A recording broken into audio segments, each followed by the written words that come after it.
नमस्कार साथियों। जो अपनों का नहीं हो सका वो औरों का क्या होगा, ये समाज में हमेशा से इस मुहावरे का बहुत ही ज्यादा उदाहरण दिया जाता है। लेकिन बहुत सारे लोग ऐसे भी होते हैं समाज के अंदर जो अपनों को जब छोड़ते हैं तो वो एक त्याग बलिदान की मिसाल बन जाते हैं, क्योंकि वो कुछ ऐसा कर जाते हैं समाज के लिए कि जो एक समाज के अंदर मिसाल के तौर पर देखा जाता है। लेकिन ऐसा सहारा इंडिया के बारे में आप नहीं कह सकते कि जो उन्होंने अपनों का त्याग लगातार किया है और उनको ही बदनाम भी किया है, ऐसा सहारा 13-14 साल से लगातार करता आ रहा है। पिछले 1 माह से नोएडा कैंपस के अंदर मीडिया कर्मी जो हड़ताल पर बैठे हैं, बहुत ज्यादा तादाद उनकी नहीं है और वो अपने दुख को, अपनी परेशानियों को लगातार मीडिया के माध्यम से कहते आ रहे हैं। उनकी बातें मैनेजमेंट टीम के पास पहुंच तो रही हैं, लेकिन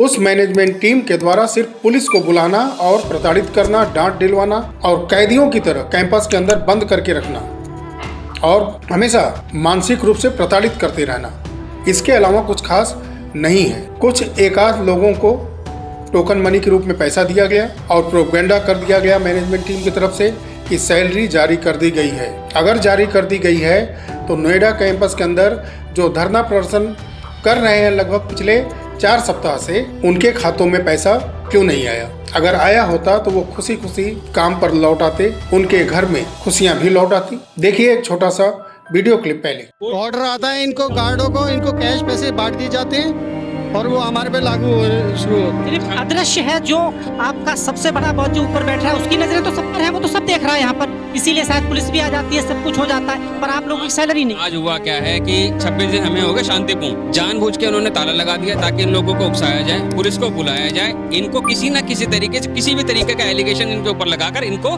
गेट से बाहर किया देता है ताकि इनको सैलरी ना देनी पड़े।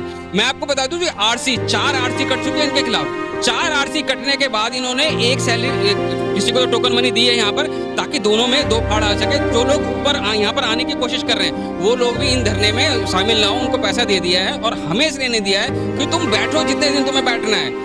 ये वो राजनीति तो नहीं है जो अंग्रेजों वाली फूट डालो और राज करो।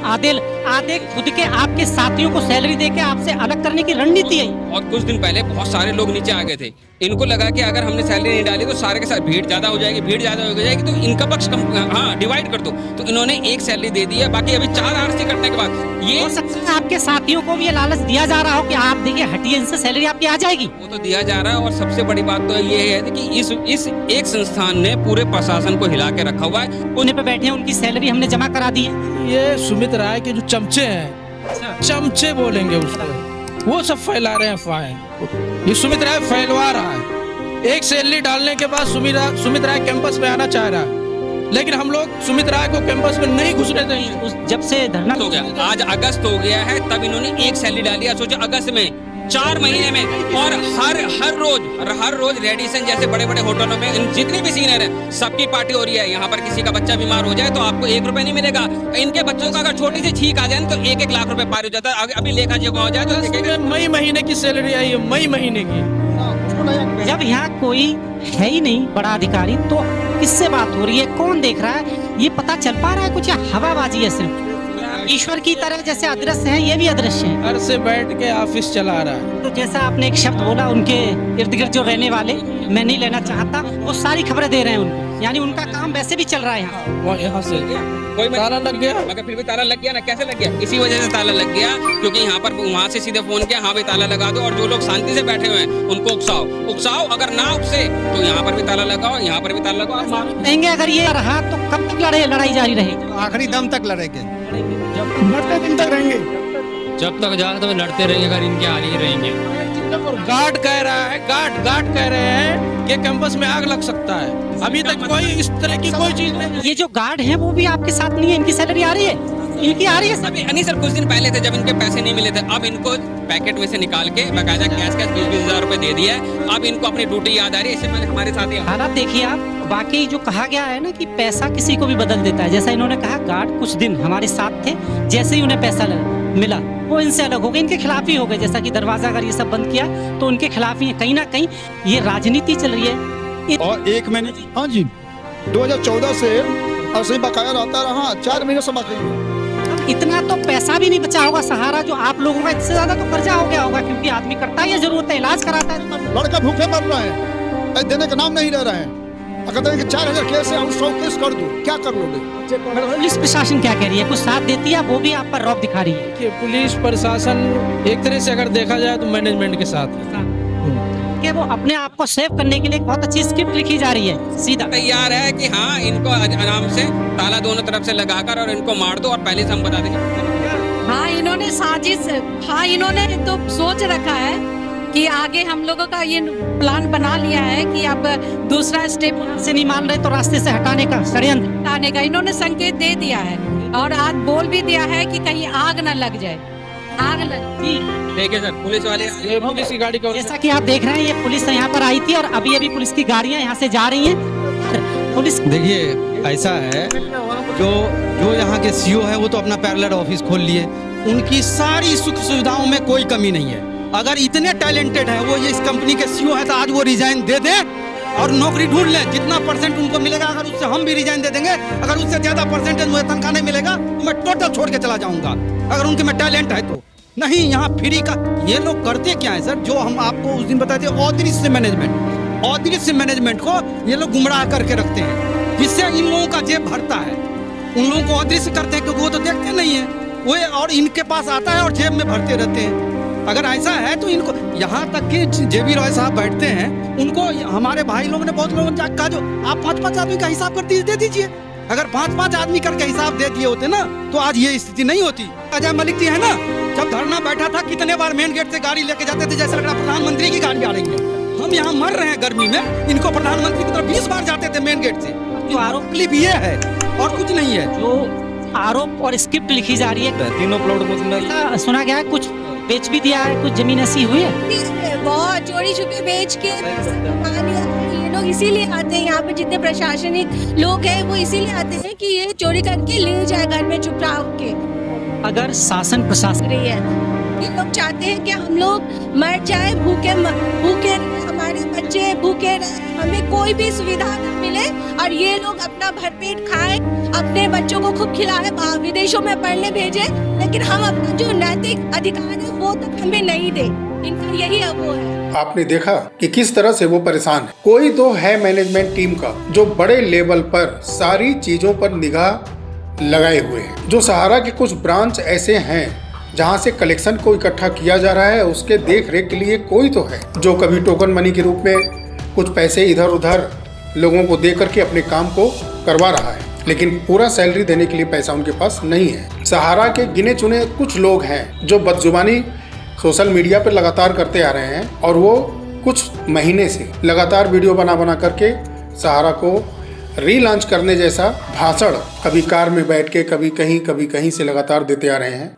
और जो उनके बीच में करोड़ों रुपए जमा करने वाले एजेंट हैं, उनके कार्यकर्ता कर्मचारी हैं, वो अब आंदोलनकारी बन गए। तो जो भाषण देते हैं, लंबी बातें करते हैं कि इस त्यौहार से ऐसा हो जाएगा, उस त्यौहार से ऐसा हो जाएगा, 15-20 दिन और ज्वाइंट वेंचर बहुत बड़ी कंपनी के साथ सहारा करने जा रही है, रेवेन्यू भी प्रारंभ हो गया है। मैंने अपने चैनल के माध्यम से ही उनके 15 से 20 दिन ज़्यादा पुराने वीडियो को शेयर किया था और मैंने कहा भी था कि अगर ऐसा होता नजर नहीं आएगा तो मैं एक्सपोज भी करूंगा। पिछले वर्ष 2024 की तरह ही ये झूठा प्रोपगंडा ही साबित हो रहा है। सहारा इंडिया के कई केस सुप्रीम कोर्ट के अंदर अगस्त महीने में और उसके बाद कुछ केस सितंबर महीने में सुने जाने हैं और सितंबर माह में दिल्ली हाई कोर्ट के अंदर भी एक केस महत्वपूर्ण है, वो भी सुना जाना है। पिनाक पानी मोहंती केस 18/8/2025 आप जानते ही हैं कि उस डेट को सुना जाना है। सरकार की उसमें आईए लगी है और सरकार उस आईए के माध्यम से क्या प्रेयर करना चाहती है सुप्रीम कोर्ट के सामने, ये तो उस दिन ही स्पष्ट होगा। लेकिन जिस प्रकार से सिर्फ 2% के आसपास लोगों का भुगतान हुआ जिन्होंने आवेदन किया था सीआरसीएस पोर्टल पर और 98% के आसपास डेफिशिएंसी चला गया था और काफी सारे पैसे खर्च करने के बाद फिर से रीसबमिशन कराया गया और वो भी कामयाब नहीं हुआ। किसी को 10,000 किसी को 50,000 तक। उसमें कई लोगों का अगर कम पैसा रहा होगा तो शायद भाग्यशाली रहे होंगे तो उनका पूरा पैसा मूलधन मिल गया होगा, ब्याज तो 1 रुपए किसी को नहीं मिल रहा है। तो क्या सरकार सिर्फ पैसा लेने के लिए वहां गई है, उन 2% सिर्फ लोगों को देने के लिए जो 4 सोसाइटी में पैसा निवेश किए थे, या सारी डेफिशिएंसी जिनको वो वास्तविक निवेशक नहीं मानते, कहीं न कहीं वो उनके बॉन्ड को फर्जी करार लगभग दिया जा चुका है, तो उसको सही कराने के लिए इस आईए में कुछ सरकार ने रखा है क्या, ये उस दिन स्पष्ट तो हो ही जाएगा। लेकिन इतनी क्रूरता, इतनी बड़ी कॉरपोरेट कंपनी अपने आप को कहने वाली संस्था और निसंदेह थी भी कभी। जब डेफिशिएंसी आई तो सहारा ने क्या किया, जो सहारा का पक्ष रखते हैं उन्होंने क्या कराया आम निवेशकों के लिए? क्या कोई मैनेजमेंट टीम का नुमाइंदा बाहर निकल करके आया? उन्होंने सहारा की तरफ से कोई पक्ष रखा या सुप्रीम कोर्ट के अंदर जा करके कोई लेटर उन्होंने दिया कि मैंने पूरा डाटा सोसाइटीज को दे रखा है? ये CSS पोर्टल, सहकारिता मंत्रालय, सोसाइटीज वालों का दोष है कि वो कुछ हट करके वेरिफिकेशन कर रहे हैं, जिसके वजह से इनका डाटा मैच नहीं कर रहा है। आखिर ऐसा क्यों? सहारा मैनेजमेंट टीम इसका जवाब कैसे देगी? झूठा प्रोपगंडा आकर के वीडियो बना करके करने से तो नहीं होगा ना। और ऐसा लोग कहते हैं कि सहारा सिर्फ अकेली कंपनी नहीं है जो ऐसे फंस गई है, निवेशकों का पैसा नहीं दे रही है। सहारा अपनी तरफ से लगातार लड़ाई लड़ रही है लोगों का भुगतान करने के लिए। बहुत सारी कंपनियां भाग गई जिनका कोई अता पता नहीं है, और उसका भुगतान कोई कराने के लिए क्यों नहीं आता है? सोशल मीडिया पर या सरकार के पास जाता है या कोर्ट के पास जाता है। बिल्कुल सही बात है। मैं अपने प्लेटफॉर्म से कई कंपनियों का पैसा निवेशकों के पास पहुंचे, मिले उनको, ये मुद्दा उठाता रहता हूं। और मैं इस वीडियो के माध्यम से फिर ये कह रहा हूं कि जो कंपनियां निवेशकों के पैसे लेकर के चोरी से भाग गई, जिनका कोई अता पता नहीं लग पाया, तो वो तो मजबूरी है, कोई कर ही नहीं सकता कुछ।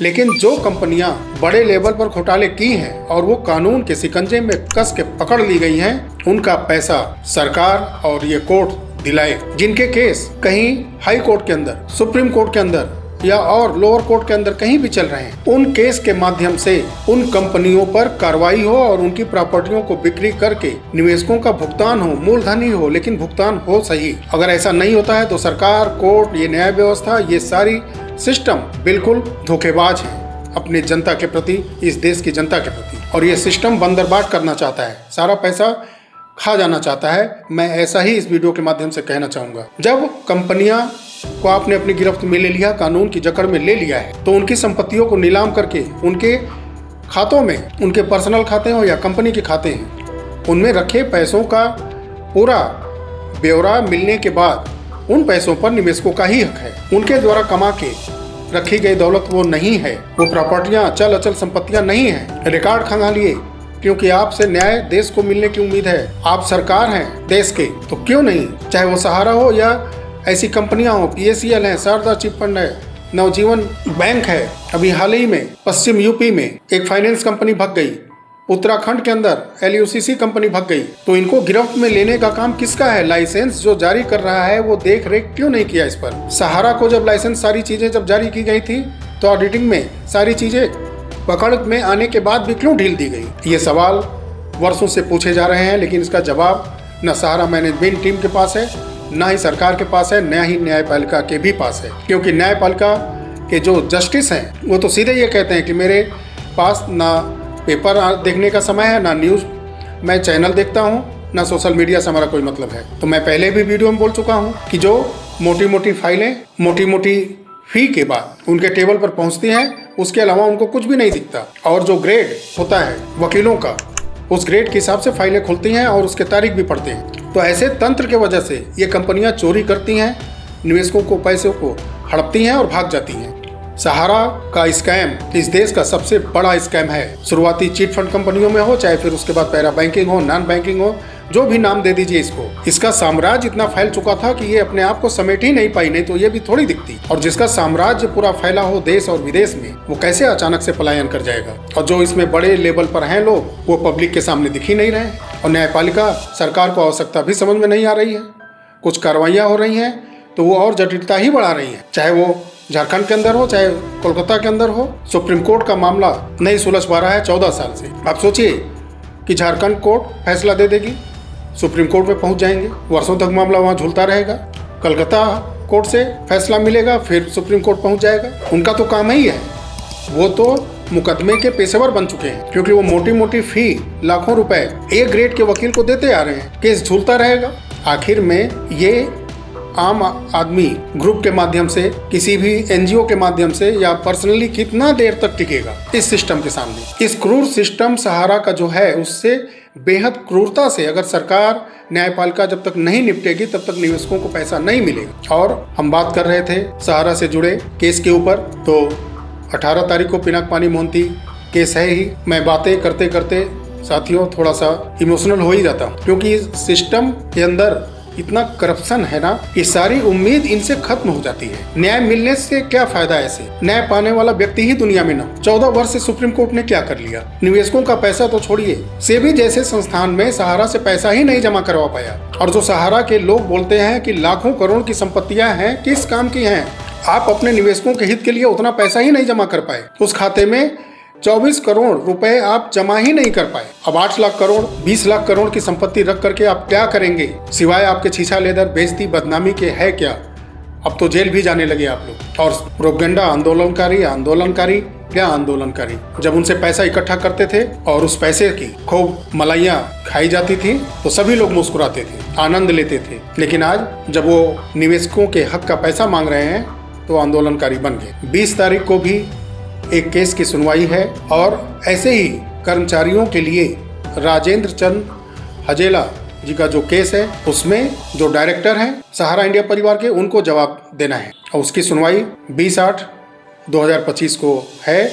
देखिए इसमें क्या होता है। आशाएं बहुत हैं लेकिन न्याय की आस बहुत कम है। अगला केस 26/8/2025 को सुना जाना है। वो Sahara India Financial Corporation Limited versus Reserve Bank of India है। ये कंपनी लॉ से जुड़ा हुआ है। देखिए इसमें क्या फैसला आता है। एक और केस है जो 13 अगस्त को ही सुना जाना था, अब उसको सीधा 7 अक्टूबर तक आगे बढ़ा दिया गया। 7/10/2025 को अब वो केस सुना जाएगा और वो केस है Sahara credit cooperative versus commissioner of income tax. और ये direct taxation act 1961-1957 income tax act के तहत इस केस को सुना जा रहा है। कहने को तो एक सरकार की तरफ से सहारा क्रेडिट कोऑपरेटिव के अगेंस्ट में केस फाइल की गई है और अभी उसका केस नंबर आया भी नहीं है। अब उसमें क्या करना चाहती है सरकार ये स्पष्ट है नहीं। उसमें 3 आईए भी लग चुके हैं, केस नंबर जनरेट नहीं हुआ है, लेकिन उस आईए के माध्यम से सरकार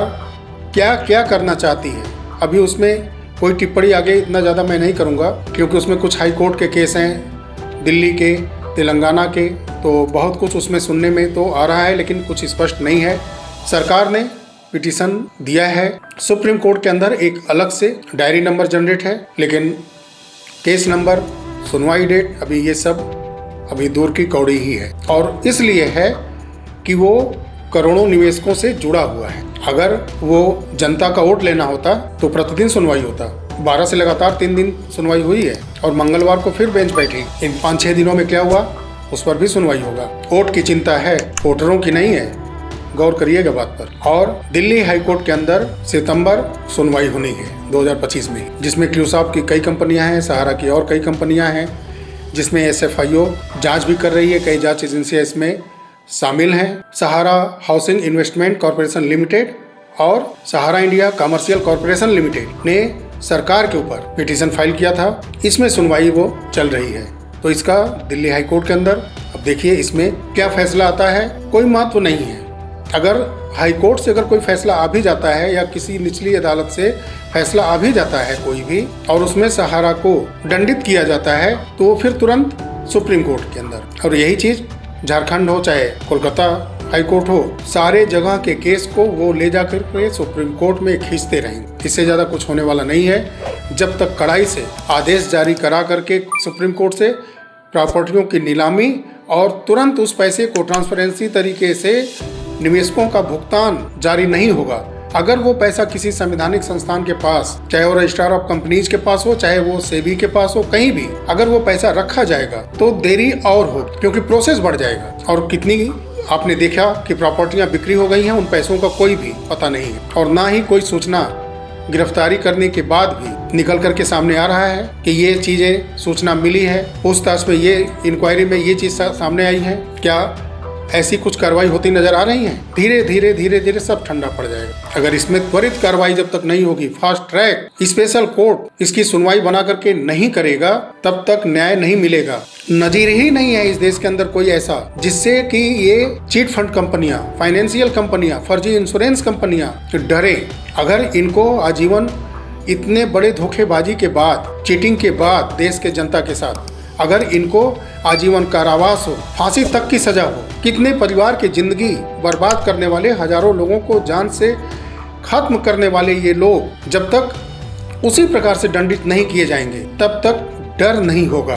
क्या मिलता है इससे? वो बाहर रहें या जेल के अंदर रहें, उनको कोई कमी नहीं होने वाली है। मैं जो आज दुनिया में नहीं है उनके बारे में टिप्पणी कुछ नहीं करूंगा, लेकिन कुछ चीजें जो निकल करके सामने आई थी जब वो दिल्ली के तिहाड़ जेल में बंद थे, मैं ऐसी समाचारों से कोई इत्तेफाक नहीं रखता। जिन समाचारों का कोई एविडेंस नहीं है, उन समाचारों का मेरे नज़र में कोई वैल्यू नहीं है। इसलिए, लेकिन कुछ न कुछ तो होता है, तभी चीज़ें बाहर निकलती हैं। ये भी इस समाज का कड़वा सत्य है। तो इनके गिरफ्तारियों के बाद भी कुछ होने वाला नहीं है। इस सिस्टम से बार बार अपील यही है कि एक फास्ट ट्रैक कोर्ट गठित किया जाए, पूरे देश से सहारा के सारे केस को एक जगह इकट्ठा किया जाए और तेजी से उस पर मॉनिटरिंग करके आदेश पारित किया जाए। अगर ये ज्वाइंट वेंचर से डेवलपमेंट करके पैसा अगर इकट्ठा कर रहे हैं, दे रहे हैं, तो निवेशकों का पैसा वापस किया जाए, नहीं तो सरकार अपने देख रेख में प्रॉपर्टियां नीलाम कराएं और